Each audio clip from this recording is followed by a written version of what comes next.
Hi, this is Ennis from Never Stop Trucking.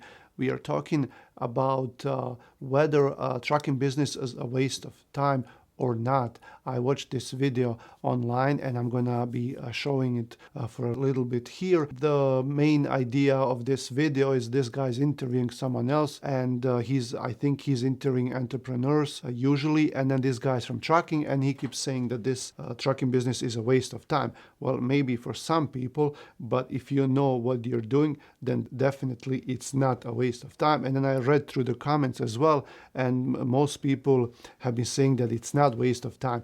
The trucking business is like any other business, but you have to know what you're doing. You can't just jump into it without having set foot in a truck or a trailer, maybe even driven for a little bit.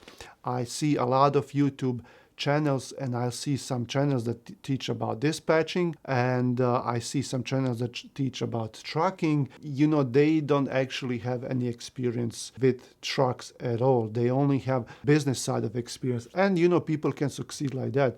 That's not a problem, but it sure helps if you have experience in driving. I had many people in my companies who bought trucks and put drivers in it, and they failed. They only bought one truck, put in my company, and after a few months, they just decided to sell the truck because it wasn't worth the headache. They were not making any money. But the thing is, you have to be constantly watching over that truck. You're paying a lot of expenses. You have to pay for the maintenance. You have to pay for the fuel. You have to pay driver. You have to pay a dispatching fee or a percentage fee to accompany your lease on, and there are many expenses, and you have to make some money too.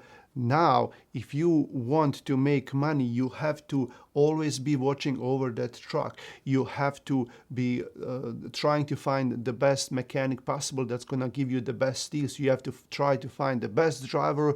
You have to watch the fuel. You have to be watching where they get their fuel, all kinds of things. Even if you can work on the truck yourself, when the truck comes back every week, go over to that truck and check it out, see what's going on. If you can do something yourself, it sure helps. And then you can't just stop with one truck. One truck will not bring you any money, remember this. Only in rare circumstances, when you have a perfect driver and where you have a really good truck that's not going to break down in the first year, then you can make some money with that one truck.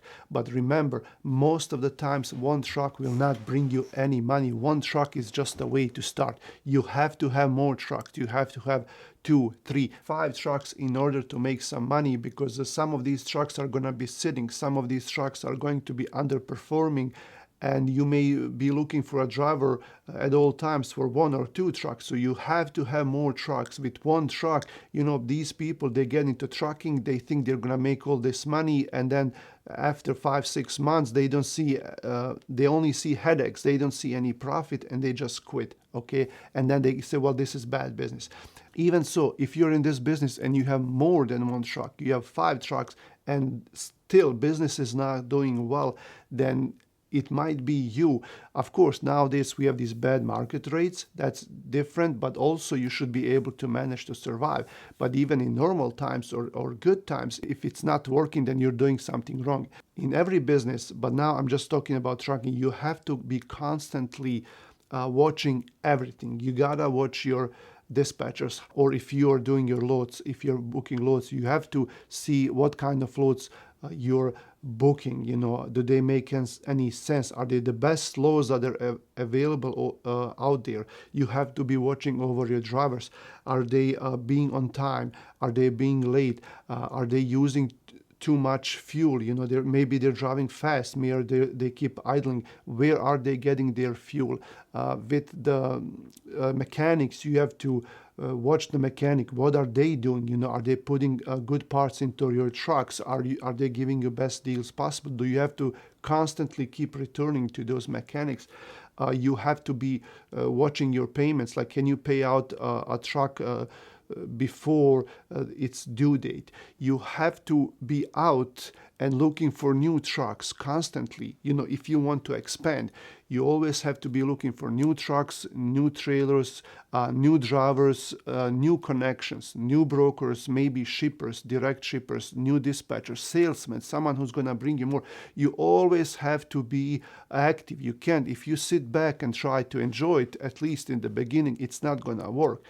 People who have like 100 and 200,000 trucks, that's different. They managed to get that far, and now they have few people who are in charge of everything. Okay, and then maybe they can relax a little bit.